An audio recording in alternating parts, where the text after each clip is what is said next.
বাংলায় শুধু অনুপ্রবেশকারী, কাশ্মীরে নাকি নেই।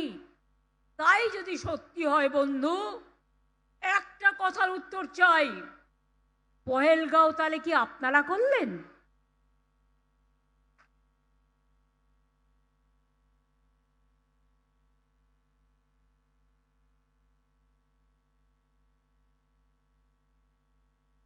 দিল্লিতে কিছুদিন আগে যে ঘটনা ঘটে গেল,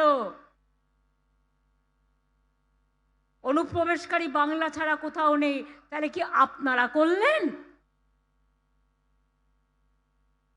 যত দোষ বাংলা, এই রাজনৈতিক হ্যাংলা,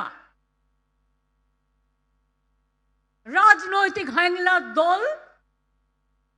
আগের বার এসে বলেছিল ইসবার 200 পার হয়ে গেছে, পগার পার।